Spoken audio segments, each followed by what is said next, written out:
Hi viewers, இன்றைக்கி நம்ம இந்த வீடியோவில் என்ன பார்க்க போகிறோன்னா விண்டோஸ் 11 பூட்டபிள் பென்ட்ரைவ் எப்படி கிரியேட் பண்ணுறது அதை பற்றி தான் நம்ம இந்த வீடியோவில் நம்ம பார்க்க போகிறோம்.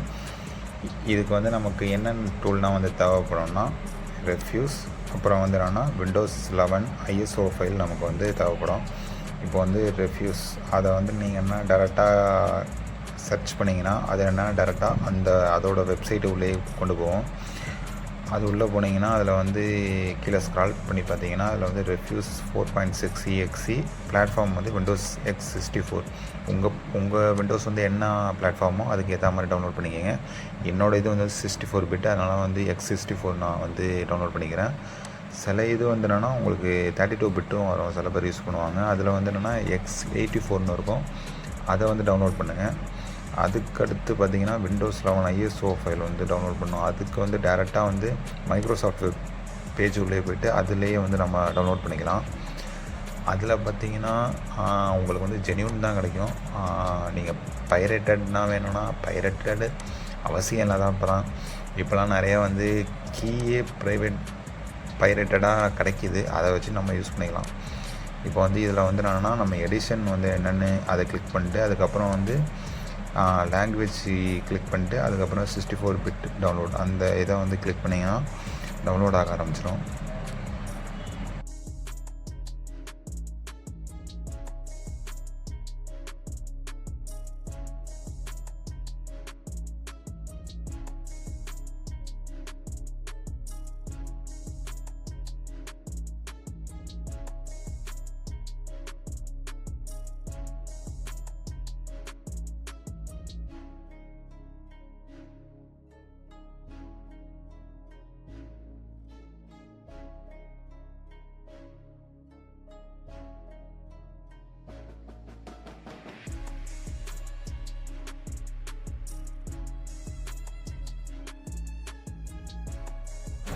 இப்போ என்னென்னா ஃபைல் டவுன்லோட் ஆகி முடிஞ்சிச்சு. இதுக்கப்புறமேட்டு என்னென்னா இது ரெண்டுமே எங்கே சேவ் ஆகிருக்கும்னா டவுன்லோட் அந்த ஃபோல்டரில் சேவ் ஆகிருக்கும். இப்போ அதில் போயிட்டு ஃபஸ்ட்டு ரெஃப்யூஸ் ஆப்பை என்னென்னா ஓப்பன் பண்ணிக்கோங்க.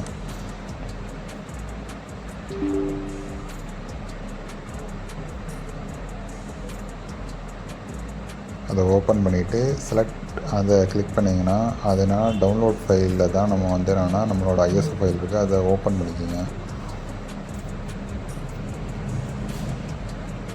ஓப்பன் பண்ணதுக்கப்புறமேட்டு அது கொஞ்ச நாள் லோட் ஆகும். லோட் ஆனதுக்கப்புறம் இப்போ என்னென்னா நம்மளோட பென்ட்ரைவ் போட்டுக்கோங்க. அதுக்கப்புறம் என்னென்னா உங்களுக்கு அந்த பார்ட்டிஷன் ஸ்கீமு அப்புறம் டார்கெட் சிஸ்டம்லாம் காமிக்கும். இப்போ ஜிபிடி அந்த டைப் பண்ணோன்னா யூஎஃப்ஐ மெத்தடில் யூஸ் பண்ணுறது அதுதான் லேட்டஸ்ட்டு. அதில் பூட் பண்ணுங்கள்.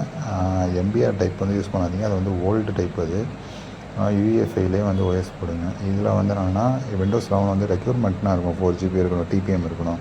அதை ரிமூவ் பண்ணுறதுக்கு ஃபஸ்ட்டு இது டிக் கொடுத்துங்க. ரெண்டாவது இது என்னென்னா மைக்ரோசாஃப்ட் அக்கௌண்ட்டை லாகின் கேட்கும். அந்த லாகின் கேட்கக்கூடாதுன்னா அதையும் டிக் கொடுத்துக்கோங்க.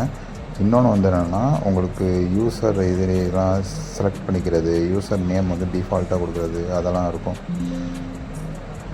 இது இப்போ எல்லாத்தையும் எரேஸ் பண்ணவா அப்படின்னு கேட்குது, அதுக்கு நான் ஓகே கொடுத்துக்கிறேன். இப்போ உங்களுக்கு என்னென்னா அது என்னென்னா பூட்டபிள் பென்ட்ரைவை க்ரியேட் பண்ணிக்கிட்டு இருக்குது.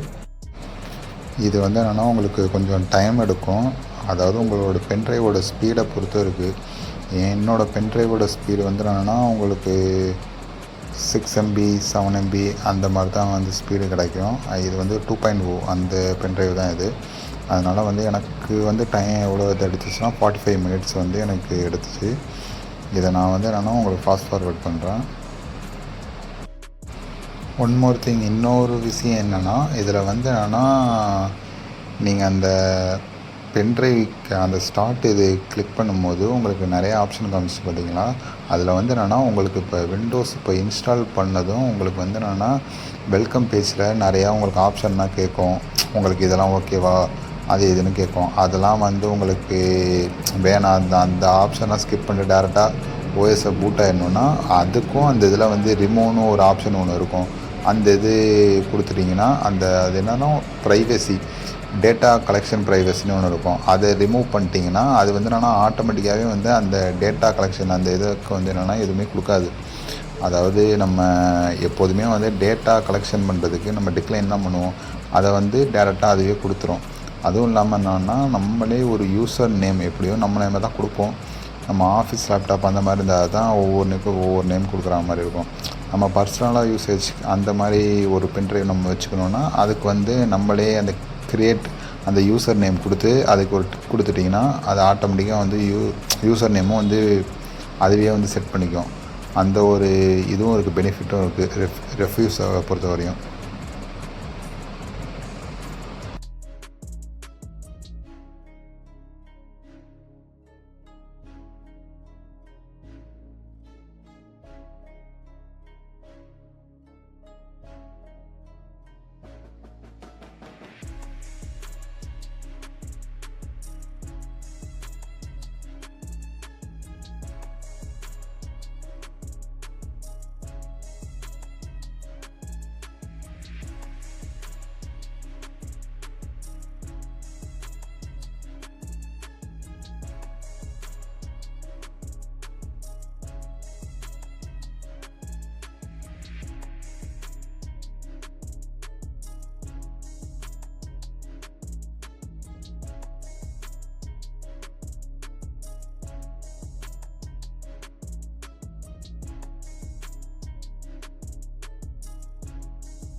இப்போ வந்து பூட்டபிள் பென்ட்ரைவ் வந்து உங்களுக்கு ரெடி ஆகிடுச்சு.